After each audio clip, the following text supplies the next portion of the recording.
नमस्कार, आप देख रहे हैं सी न्यूज भारत और मैं हूं आपके साथ ज्योति अरोड़ा। वक्त हो गया है बुलेटिन का, जिसमें हम जानेंगे कि कहां प्राथमिक विद्यालय में 64 बच्चों में से मात्र 13 के बीच बांटी गई कुकिंग कॉस्ट की राशि, कहां गंदगी के अंबार लगे होने से ग्रामीणों में आया क्रोश। साथ ही जानेंगे कि कहां सहायक अध्यापक ने की प्रधानाध्यापिका से अश्लील हरकतें, जिसका वीडियो हुआ वायरल। इन तमाम खबरों को जानेंगे विस्तार से, तो आइए निगाह डालते हैं इस वक्त की बड़ी खबरों पे। खबर बिहार के गया से है, जहां ग्राम पंचायत चरकी में जनप्रतिनिधियों द्वारा पहली बार कुछ अहम प्रस्ताव पारित किया गया है, जिसका उद्देश्य पंचायत के गरीब एवं पिछड़ों के विकास के लिए है। व्यवसाय कर ग्राम पंचायत चरकी के अधीन सभी व्यवसाय का ग्राम पंचायत के द्वारा पंजीकरण करवाना अनिवार्य किया गया है। विज्ञापन होर्डिंग कर ग्राम पंचायत चरकी के अधीन सरकारी जमीन को विज्ञापन होर्डिंग के चिन्हित कर विज्ञापन कंपनियों को वो स्थान किराए पर देगी। मछली पालन के लिए तालाब का डाक ग्राम चरकी पंचायत चरकी के ग्राम धांधोपुर में 2 तालाबों को चिन्हित किया गया है, जिसमें मछली पालन के लिए पंचायत ग्रामीणों से डाक बुलवाएगी। साथ ही विभिन्न योजनाओं की शुरुआत की गई है। कम वो 20,000 रुपया सालाना प्रत्येक बोर्ड से हम उनको कर वसूलेंगे। और एक जो अहम चीज़ है, सबसे बड़ी चीज़ है, वो विवाह निबंधन के बारे में। विवाह निबंधन का ये है कि बहुत सारी चीज़ों में आजकल सरकार, क्योंकि ये हमारे अधिनियम के थ्रू भी आता है, ये हमारी धाराओं में भी आता है कि जितने भी युगल हैं नवनिवाहित, उनका रजिस्ट्रेशन पंचायत करें, जिसकी हम शुरुआत 1 सितंबर 2022 से करने जा रहे हैं। जिसमें है कि जो भी शादीशुदा जोड़े होंगे उनको 30 दिन के भीतर अपना पंजीकरण पंचायत भवन से कराना होगा, पंचायत से कराना होगा। जिसके लिए सारे जो भी यहाँ इस पंचायत के पंडित जी लोग हैं या काजी लोग हैं, मौलाना हैं या पादरी हैं, जो भी हैं, उनका रजिस्ट्रेशन पंचायत करेगी। पहले उनको एक अपना जो है अथॉरिटी लेटर देगी कि आप इसके लिए मान्य हैं, जो आप करते हैं उनका लाके आप रिकॉर्ड यहाँ देंगे। उसी तरह से एक है कि हम लोगों ने सोचा कि भाई पंचायत का व्यवसाय बढ़ाना है। व्यवसाय जब तक नहीं बढ़ेगा, पंचायत की इनकम नहीं बढ़ेगी अगर, तो हम विकास करने में थोड़ा सा मतलब उतना तेज़ी से नहीं कर सकते। खासकर जो गरीब लोगों का है, उनके सब सोचते हुए एक 2 चीज़ शुरुआत अभी, जैसे मछली पालन की बात की जा रही है कि हमारे सरकारी तालाब है, जिसमें तो 2 तालाब आपके पंचायत भवन के सामने जो धांधोपुर ग्राम में आता है, उन दोनों तालाब को हम लोग 2 दिन के अंदर जो है उसका डाक बोला जा रहा है। जो लोग उसमें इंटरेस्टेड होंगे, जो लोग दिलचस्पी रखते हैं, वो आके डाक बोलेंगे, जिसकी शुरुआत 55,000 रुपये से की जा रही है। जो जितना बोलेगा उसको लास्ट वो जा करके 2 साल का कॉन्ट्रैक्ट करके उनको वो तालाब दिया जाएगा। ये सारा चीज़ जो है उसके जो भी इसका कर आएगा, जो भी इसका रजिस्ट्रेशन फीस आएगी, वो मुखिया और पंचायत सचिव हमारे जो हैं अशोक जी, इनके द्वारा एक जॉइंट अकाउंट खोला गया है सेंट्रल बैंक ऑफ इंडिया में। उस अकाउंट में डाला जाएगा उसका। और हम लोगों की कोशिश ये है कि सिर्फ एक ही उद्देश्य है ये सारी चीज़ कर को लाने का, कि हम गरीब महिलाओं का, गरीबों का किस तरह से उत्थान करेंगे। उसके लिए हम ट्रेनिंग सेंटर अपना बनाएंगे, उसी पैसे से ये सारा काम हम करेंगे। स्वास्थ्य और शिक्षा के लिए आप क्या करेंगे? तो शिक्षा का ये है, स्वास्थ्य और शिक्षा के बारे में बिल्कुल सही कहा आपने। इसकी ऑलरेडी एक अस्थायी समिति गठित की गई है, जो हम लोगों को पंचायत राज के थ्रू नोटिफिकेशन भी था। गया बिहार से सी न्यूज संवाददाता अशोक शर्मा की रिपोर्ट। पलामू जिले के तरहसी प्रखंड क्षेत्र में इन दिनों कोरोना काल के दौरान स्कूल बंद अवधि की मध्याह्न भोजन योजना की प्रतिपूर्ति राशि का वितरण किया जा रहा है। कई स्कूलों में वितरण व्यवस्था पर ग्रामीण अभिभावक सवाल उठा रहे हैं। उत्क्रमित प्राथमिक विद्यालय कोशियारा से भी कुछ इसी तरह का मामला सामने आया है। यहाँ नामांकित 64 में से मात्र 13 बच्चों को डीबीटी के माध्यम से ऑनलाइन भुगतान किया गया है। शेष बच्चों को अब तक नगद राशि नहीं दी गई है, जबकि विद्यालय को वितरण के लिए 88,000 रुपए का आवंटन प्राप्त हुआ है। इस विद्यालय में शैक्षणिक व्यवस्था भी काफी निम्न स्तर की है। बच्चे सामान्य ज्ञान तक नहीं जानते। प्रधानमंत्री, मुख्यमंत्री, राष्ट्रपति का नाम इन्हें नहीं पता। विद्यालय में बना किचन शेड अब तक अधूरा है, जबकि 1,60,000 रुपए की निकासी कर ली गई है। जब विद्यालय का जायजा लिया गया तो वहां मध्याह्न भोजन मेन्यू के हिसाब से नहीं बन रहा था। रसोइया लक्ष्मीनिया देवी एवं अन्य ने बताया कि मध्याह्न भोजन का संचालन स्वयं प्रधानाध्यापक मुनर राम करते हैं। विद्यालय प्रबंधन समिति के अध्यक्ष और संयोजिका को प्रधानाध्यापक तरजीह नहीं देते हैं। सारी खाद्य सामग्री प्रधानाध्यापक ही लाते हैं। नतीजा, इस मामले में उनकी मनमानी हमेशा चलती है। स्थानीय होने का फायदा भी प्रधानाध्यापक खूब उठाते हैं। किस विद्यालय में पढ़ते हैं? प्राथमिक विद्यालय कुसियारा। कौन क्लास में है? है प्रधानाध्यापक के क्या नाम है? झारखंड के मुख्यमंत्री के क्या नाम है? नरेंद्र मोदी। नरेंद्र मोदी। और शिक्षा मंत्री का? हेमंत सोरेन। शिक्षा मंत्री का हेमंत सोरेन। और झारखंड के राज्यपाल कौन है?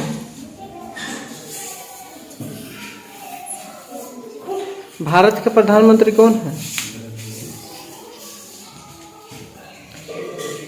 भारत के राष्ट्रपति कौन है? अम्ब्रेला मिस क्या होता है? अम्ब्रेला मिस केला होता है। कई घंटे पढ़ाई हुआ है? क्या मास्टर साहब पढ़ाए हैं? खाली हिंदी? हाँ। किस विद्यालय में पढ़ते हैं? उत्कर्मित प्राथमिक विद्यालय कुसियारा। प्रधानाध्यापक के क्या नाम है?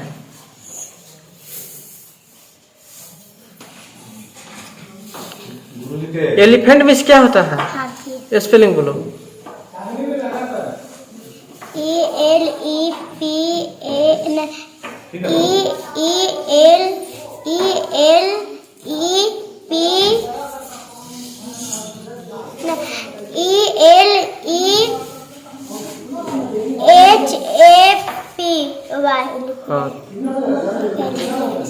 अम्ब्रेला मिस क्या होता है? छाता। स्पेलिंग बोलो। UMBELLA अम्ब्रेला में छाता। झारखंड के मुख्यमंत्री कौन है? नरेंद्र मोदी। और प्रधानमंत्री भारत के? झारखंड के शिक्षा मंत्री क्या नाम है? हेमंत सोरेन। किस विद्यालय में पढ़ते हैं? उत्कर्मित विद्यालय कुसियारा। प्रधानाध्यापक के क्या नाम है? हेड सर जो है से नहीं याद है। अम्ब्रेला मिस क्या होता है? 4 क्लास में हो ना? Umbrella miss. झारखंड के मुख्यमंत्री कौन है? भारत के प्रधानमंत्री? नहीं सर बताते हैं। सर बताते हैं कि नहीं? तो याद नहीं है। पहाड़ा कितना तक आता है? पहाड़ा पैसा मिला कुकिंग कोर्स का? के विद्यालय में 1 से 5 तक बच्चे हैं और सबसे उच्चतम कोटि के जो बच्चे हैं उनसे सामान्य ज्ञान पूछी जा रही है। वो वर्तमान जो मुख्यमंत्री हैं झारखंड के, उनका नाम तक नहीं बता पा रहे हैं। क्या कहेंगे इस संबंध में? सर हम तो जगह प्रयास करते हैं बच्चे को सिखाने के लिए। क्या आपको सामान्य ज्ञान की जानकारी है? भारत के राष्ट्रपति अभी कौन हैं? द्रौपदी मुर्मू। राज्यपाल झारखंड का जी A+B के होल स्क्वायर बोले। A प्लस B का whole A square plus 2AB का। A square plus 2AB। A square plus 2AB। 2 अंक की सबसे छोटी संख्या बताइए। 2 अंक की सबसे छोटी संख्या बताइए। 2 अंक की छोटी संख्या। 2 अंक का छोटी संख्या। आपका शौचालय बंद है, समझ में क्या कहेंगे?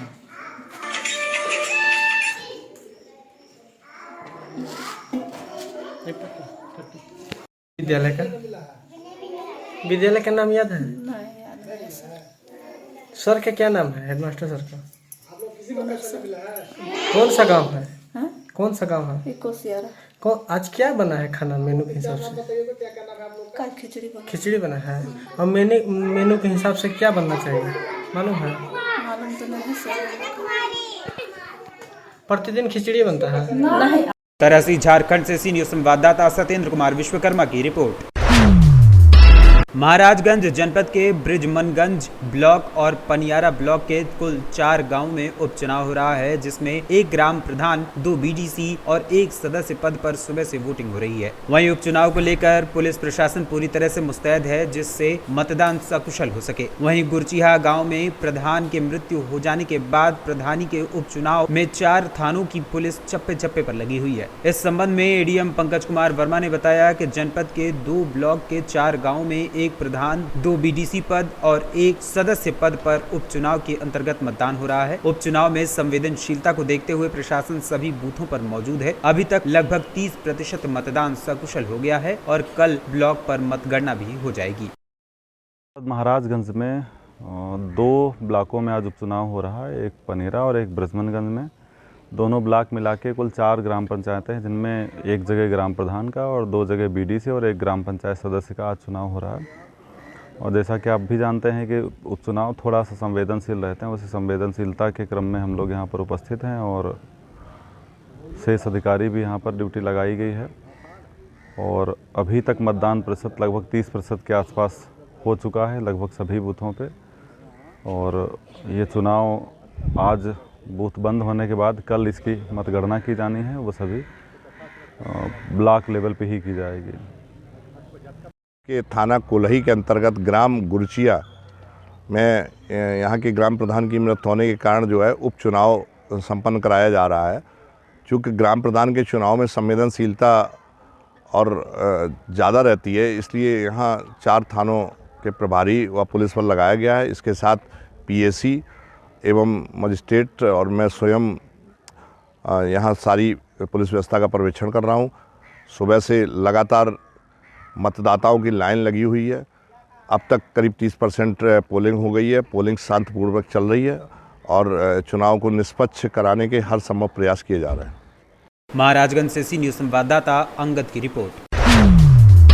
जनपद संभल के ग्राम पंचायत पैतिया में गंदगी का अंबार लगा है, जिसको लेकर ग्रामीणों में काफी आक्रोश नजर आ रहा है। ग्रामीणों का कहना है कि ग्राम प्रधान, ग्राम सचिव, सफाई कर्मचारी एवं उच्च अधिकारियों को अवगत करा चुके हैं, लेकिन अभी तक कोई सुनवाई नहीं हुई है। वहीं ग्रामवासी ने बताया कि गांव में गंदगी फैली हुई है, जिसकी शिकायत प्रधान से करते हैं तो प्रधान हमारे साथ गाली गलौज करता है और कहता है अगर आपको जल्दी है तो आप खुद सही कर लीजिए, मेरे पास अभी कोई समय नहीं है, मुझे अपने बहुत से काम है, जिसको लेकर ग्रामीणों में काफी आक्रोश नजर आ रहा है। ग्रामीणों का कहना है कि गांव में गंदगी को देखकर हमें डर लगता है कहीं डेंगू, मलेरिया जैसी खतरनाक बीमारी न हो जाए। वहीं ग्रामीणों ने बताया कि सामुदायिक शौचालय बंद रहता है। सामुदायिक शौचालय 24 घंटे बंद मिलेगा, जिससे हम लोगों को काफी परेशानी होती है। अगर शौचालय बंद रहता है तो उसके पैसे अंडरटेकर के खाते में आखिर क्यों जाते हैं? आखिर शौचालय बंद होने पर सैलरी क्यों दी जाती है? इस भ्रष्टाचार के जिम्मेदार कौन है, अधिकारी या ग्राम प्रधान? क्या नाम है अंकल आपका? महेश कहाँ के रहने वाले? पैतिया के रहने वाले। अच्छा, ये सड़क पे पानी भरा हुआ, कैसे भरा हुआ, कैसे गंदगी हो रही है? जैसे हो रही है तो नीचा है। अच्छा, कब से गंदगी है? 2 साल भर से लेते हैं। अच्छा, सफाई कर्मचारी आता नहीं आता? आ रहे हैं करे। कब तक, मतलब कब आया था? आज भी आया हूँ। तो सफाई नहीं करते, ये तो गंदगी हो रही है ना, सफाई कैसे कर? अंकल ये क्या नाम है आपका? कहाँ के रहने वाले? अच्छा, आपके यहाँ सामुदायिक शौचालय खुलता है नहीं खुलता? नहीं खुलता। कब से बंद है? ये तो बंद ही है। अच्छा, एक आध बार चालू हुआ? नहीं हुआ। अच्छा, क्या चीज़ की सुविधा ना इसमें, जैसे कि पानी? इस बात की ना पता है, ताला लगा पड़ा है तो हमें क्या पता। कब से ताला लगा पड़ा? बनने के बाद में इसमें ताला पड़ा हुआ है। कब से ताला होगा? लगभग 6 महीने। हाँ, 4-5 महीने से कम ना। 6 महीना तो बने भी ना हुए हैं अभी। 4-5 महीने। 2 महीने से चालू नहीं हुआ ना। ग्राम प्रधान ने चालू नहीं किया अभी? ना चालू ना किया। सही भी है। कहाँ के रहने वाले? अच्छा, क्या ये गंदगी हो रही है बहुत दिनों से साहब हमारे यहाँ? तो प्रधान जी से शिकायत करी आपने? प्रधान तो करते हैं ना। किसी से अधिकारी से शिकायत करी? अधिकारी कौन आ गए हैं? किसी से सफाई ना? कुछ सुनवाई ना। बिना बारिश के भी ऐसे पानी रह रहा है। संभल से सी न्यूज संवाददाता जगतपाल सिंह की रिपोर्ट। सीतापुर में सहायक अध्यापक ने प्रधानाध्यापिका से अश्लील हरकतें की, वीडियो सोशल मीडिया पर वायरल हुआ। मामले में जिला अधिकारी के निर्देशन पर संदना पुलिस ने एफआईआर दर्ज की। सहायक अध्यापक का अश्लील शब्दावली का वीडियो सोशल मीडिया पर वायरल हो गया। यह पूरा मामला गोंदला मऊ के प्राथमिक विद्यालय करणपुर का है। सीतापुर से सी न्यूज संवाददाता सौरभ मिश्रा की रिपोर्ट।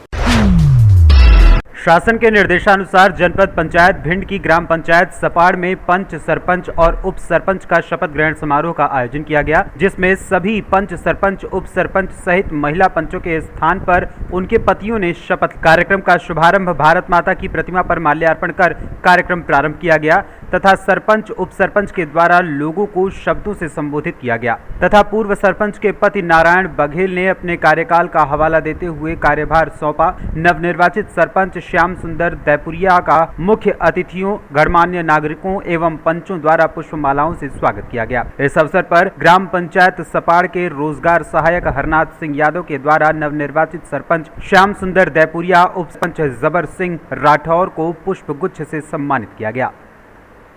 और हम तो अपने बस पाए इस ग्राम पंचायत में सभी ईश्वर से यही प्रार्थना करते थे खड़े होकर के हमारी ग्राम पंचायत में कब से कोई झगड़ा, वार्तालाप और ऐसा न हो जो हमारी ग्राम पंचायत में आपस में विखंडता आवे, या किसी महिला ने या किसी छोटे हमारे भाई या बुजुर्ग ने हमसे कुछ भी कहा है तो ऐसे निकल गए कि जैसे वाला देख जो शांति से जवाब नहीं दिया। भिंड से सी न्यूज संवाददाता विनोद शर्मा की रिपोर्ट। नवनिर्वाचित जिला पंचायत सदस्य और जनपद सदस्य का आतिशबाजियों के साथ जोरदार स्वागत किया गया। छिंदवाड़ा जिले के क्षेत्र क्रमांक 13 से जिला पंचायत सदस्य नवनिर्वाचित हुए अरुण परते निर्वाचित होने के बाद पहली बार अपने गृह ग्राम आकिया पहुंचे, जहां पर उनके ग्रामवासियों ने उनका जोरदार स्वागत किया। उनके साथ क्षेत्र के जनपद सदस्य दिनेश इवनाती सहित सरपंच, पंच, उप सरपंच गण उपस्थित रहे। छिंदवाड़ा से सी न्यूज संवाददाता राजा नंदवंशी की रिपोर्ट। हाथरस की मेंढू नहर में आधा दर्जन के लगभग तैरते मिले गायों के शव, ग्रामीणों की लगी भीड़। नगरपालिका हाथरस की गाड़ी द्वारा डाले बताए गए पानी में गौवंश। मौके पर पहुंची पुलिस और मेंढू नगर पंचायत अधिशासी अधिकारी व अन्य विभाग के अधिकारी। आपको बता दें कि थाना हाथरस जंक्शन के क्षेत्र बरेली मथुरा राजमार्ग पर स्थित मेंढू नहर में आज ग्रामीणों के द्वारा आधा दर्जन के लगभग गौवंशों के शव पड़े देखे गए, जिससे उठती बदबू के कारण आसपास के लोगों का निकलना मुश्किल हो रहा था। गायों के शवों की जानकारी मिलने पर मौके पर ग्रामीणों की काफी भीड़ जमा हो गई। वहीं प्रत्यक्षदर्शी व्यक्ति यतेंद्र कुमार और सुखवीर सिंह के द्वारा बताया गया कि 2 दिन पहले हाथरस नगरपालिका की गाड़ियां यहां आई थी, जिन पर नगरपालिका हाथरस लिखा हुआ था। वो गाड़ी जिंदा गौवंश को नहर किनारे झाड़ियों में छोड़ गई और मरे हुए गौवंश को पानी में डालकर चली गई। जब तक वहां वो लोग पहुंचे तब तक गाड़ी वहां से भाग चुकी थी। बड़ा सवाल ये है कि जहां उत्तर प्रदेश की योगी सरकार करोड़ों रुपए खर्च करके गोवंश की सुविधा के लिए इंतजाम कर रही है, प्रत्येक जिले को गायों के लिए अलग से बजट दे रही है जिससे गायों की दुर्दशा न हो, उसके बावजूद भी हाथरस जिले में गोवंश के प्रति इतनी निर्दयता हाथरस जिला प्रशासन को सवालों के कटघरे में खड़ा करती है। वहीं गायों के नहर में पड़े होने की जानकारी मिलने पर मौके पर पहुंचे पुलिस विभाग और प्रशासन विभाग और सहयोगी लोग पूरे लाव लश्कर व जेसीबी के साथ मौके पर पहुंच गए, जिनके द्वारा गायों को नहर से निकलवाने का प्रयास किया गया। देर रात तक कड़ी मेहनत के बाद गौवंश के शवों को बाहर निकालकर दाह संस्कार किया गया। क्या नाम है भैया आपका? जो क्या मामला है गाय का? अरे बहुत गाय मरी पड़ी है, 6-7 गाय है, बदबू मारती है बहुत बुरी तरह से यहाँ पर। और बच्चे वगैरह जहाँ खेलते रहते हैं और नहाते धोते हैं तो बदबू मारती है बहुत बुरी तरह से। इसको पुल का सफाई हो जाए तो इस पानी में बच्चे नहाते हैं तो बीमार नहीं पड़ेंगे वो तो बिल्कुल पड़ेंगे। इसका जिम्मेदार कौन होगा? आपने किसी को सूचना दी, किसी को बताया है इसके बारे में? भैया हमने तो नहीं दी किसी को। क्या नाम है आपका? सुखवीर सिंह। जो गाय वाला क्या मामला, क्या देखा आपने? मैं हाथरस से आ रहा था तो उस टाइम नगर पालिका परिषद हाथरस लिखी हुई थी गाड़ी पर, उससे कुछ गाय उतारी जा रही थी, कुछ भाग रही थी, कुछ मरे हुए सब उस नहर में पटके जा रहे थे। कब का मामला है? क्या दिन पहले का? ये 4 दिन हो गए आज। अच्छा। नाम पवन गोस्वामी। जो ये गोवंश नहर में पड़े, क्या मामला है? ये मामला भैया, मैं जब मैं सुबह शाम के टाइम में आया था, सुबह के टाइम में, तो जब मैं यहाँ होकर निकल रहा था अपनी बाइक से, तो मेरे को बहुत बदबू सी लगी सर जी। तो उसके बाद मैंने यहाँ देखा, नहर के आसपास बहुत बदबू आ रही थी। तब मैंने देखा यहाँ करीब 3 से 4 गौवंश यहाँ पे पड़े हुए हैं, बिल्कुल मृतक हालत में, और जो बिल्कुल गलने की अवस्था में है इस समय। इसकी सूचना तत्काल जो हमारे नगर पंचायत के अध्यक्ष हैं और नगर पंचायत ईओ साहब हैं, उनको भी दी गई है, लेकिन अभी तक कोई कार्रवाई नहीं हुई है नगर पंचायत की तरफ से। नरेश सिंह नाम है मेरा, अधिशासी अधिकारी मेड़ू नगर पंचायत हूँ। सर, ये मेड़ू नहर में 4-5 गाय मरी हुई पड़ी हुई हैं और काफ़ी ग्रामीणों को दिक्कत हो रही है, काफ़ी बदबू आ रही है और पानी में भी काफ़ी आपको वाले में कीटाणु फैल रहे हैं, दूषित हो रहा है। तो क्या ये मामला है पूरा? इसमें संज्ञान में एक पत्रकार महोदय मुझे आज फ़ोन करके बताए कि आपकी सीमा क्षेत्र के अंदर जो नहर चल रही है, इस नहर में कुछ डेड बॉडी जो है गौवंश के पड़े हुए हैं। जब मैंने उनसे जानकारी चाही कि आपको कैसे जानकारी हुई, तो उन्होंने बताया कि नगर पालिका हाथरस के जो है कैटल कैचर से इनको डाला गया है। इसमें जानकारी होते ही मैंने संज्ञान लिया और मैं मौके पर आप लोगों के सामने आया हूँ यहाँ, और जेसीबी मंगवाई है, और मैंने अधिशासी अधिकारी हाथरस से संपर्क भी किया। उन्होंने जेसीबी भेजा है अपने कार्मिक जो है लेकर। मैं इनका दाह संस्कार अपने सामने ही करवा रहा हूँ। कितनी गाय सर? और मैंने हिदायत दी है कि किसी भी तरह से इस तरह की कोई लापरवाही ना की जाए कि हमारी सीमा क्षेत्र में चाहे हाथरस के हों या अन्य किसी नगर पंचायत पालिका के हों, वो इस तरह की लापरवाही ना करें, वरना उनके खिलाफ हम जिलाधिकारी महोदय को संज्ञान में लाएंगे और हम ये शिकायत करेंगे कि हमारी सीमा क्षेत्र में डाल देते हैं, जबकि हमारे पास अपनी गौशाला है और हम अपने गौवंश का पूरा संरक्षण करने में मुस्तैदी बरतते हैं। कितनी गाय हैं सर? इसमें 3 या 4 गाय हैं जो पानी में हैं, और अभी हम निकलवा के इनका दाह संस्कार आप उत्तर प्रदेश के मुख्यमंत्री जी के सख्त आदेश हैं किसी भी गौशाला में गाय भूखी ना बने और उनको सही रखा जाए। और इतनी बड़ी लापरवाही हुई है, गाय पानी में नहर में पड़ी हुई है मरी हुई, इनको कुत्ते खाने, इसके जिम्मेदार कौन होगा? प्रशासन क्या? हमको पत्रकार महोदय जिन्होंने फ़ोन किया था, उन्होंने बताया कि नगर पालिका के जो है कैटल कैचर से इनको डाला गया है। जैसे ही हमको संज्ञान में लिया आया है, वैसे ही तुरंत हम आप लोगों के सामने, शायद अभी आप लोग हैं भी, आप लोगों में से ही किसी ने फ़ोन किया था मेरे पास, और मौके पर आके हम प्राथमिकता के आधार पर तुरंत उनका संज्ञान लेके दाह संस्कार करवाने आए। नहीं, इतनी बड़ी लापरवाही, कार्रवाई किसके ऊपर होगी? अब आप किसको रिपोर्ट, जिलाधिकारी को रिपोर्ट देंगे क्या? किसको रिपोर्ट देंगे? ये लापरवाही इसमें जो भी लापरवाही जिसकी पाई जाएगी, नगर पालिका के अधिशासी अधिकारी से हम संपर्क किए हैं और उनके लिए उनसे कहे हैं कि जो भी आपके कैटल कैचर में वाहन चलाने वाले हैं या जो गौवंश इधर उधर ले जाते हैं, उनके खिलाफ कठोरतम कानूनी कार्रवाई करें, ताकि इस तरह की लापरवाही किसी दूसरे की सीमा में छोड़ना या किसी नहर में डालना, ऐसी कोई लापरवाही ना करें, जिससे ये समस्या क्रिएट ना हो। क्या नाम है भाई आपका? यतेंद्र कुमार। ये जो गौवंश नदी में क्या मामला है? ये मामला कुछ नहीं है, परसों की बात है।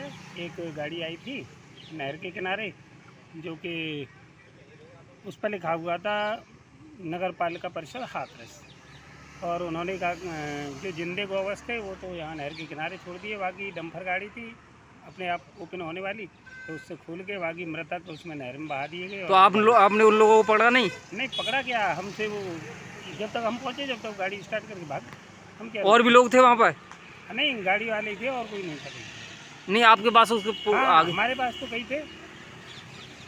हाथरस से सी न्यूज़ संवाददाता आनंद सिसोदिया की रिपोर्ट।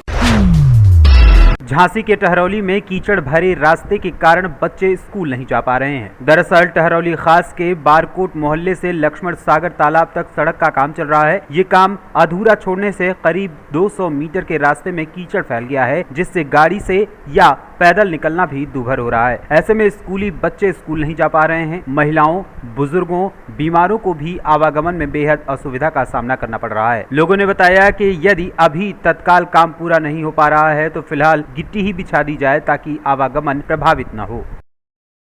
आपका क्या नाम है? लोकन सिंह परिहार। क्या समस्या है यहाँ की? समस्या ये है कि अभी ये रोड बनवाया गया, PWD से हो या जो भी जिला परिषद से हो, तो मिट्टी का कार्य करके छोड़ दिया। अब लोग बागों को निकलने में बड़ी परेशानी हो रही है, जगह जगह पानी भरा हुआ है और स्कूल के बच्चे भी नहीं जा पाते हैं। इस वजह से अगर गिट्टी अकेली अभी पड़ जाए बारिश तक, चाहे सीसी का काम बाद में हो जाए, तो कम से कम परेशानी तो ना हो लोग बागों को निकलने में। झांसी से सी न्यूज़ संवाददाता अंकित साहू की रिपोर्ट। मुहर्रम पर्व को देखते हुए झारखंड के इटखोरी में शांति समिति की एक बैठक रखी गई थी, लेकिन अफसोस कि इस बैठक से सभी महिला जनप्रतिनिधि गायब थी। 12 में से 10 महिला पंचायत समिति सदस्य हैं, किंतु सभी की सभी गायब, कोई मुखिया महिला भी उपस्थित नहीं रही। बैठक में लिए गए निर्णय को पंचायत स्तर पर लागू आखिर कौन करेगा अगर ये हालात रहेंगे तो? हाँ, सभी के पति जरूर आगे आए, स्वयं को मुखिया या पंचायत समिति सदस्य का चेहरा मानकर रुआब के लिए। तस्वीरों से साफ स्पष्ट है कि लगभग सभी राजनीतिक दलों के प्रखंड अध्यक्ष भी इस बैठक से दूर थे, और तो और हिंदू एवं मुस्लिम संगठनों के नेतृत्वकर्ता भी नहीं थे। तो ये निर्देश आखिर कैसे दिया गया? सबसे बड़ा सवाल, क्या पंचायत के चुने जनप्रतिनिधि जो निचले स्तर पर सबसे प्रभावशाली हैं, वे प्रतिनिधि पंचायती राज के नियमानुसार चुन सकते हैं? अगर नहीं तो ये व्यवस्था कैसे लागू हो गई? उप मुखिया क्या करेगा अगर सारे कार्य मुखिया पति करेंगे तो? झारखंड से सी न्यूज संवाददाता आनंद प्रभाकर की रिपोर्ट। फिलहाल इस न्यूज बुलेटिन में बस इतना ही। देश और दुनिया की बाकी खबरों के लिए आप देखते रहिए सी न्यूज भारत।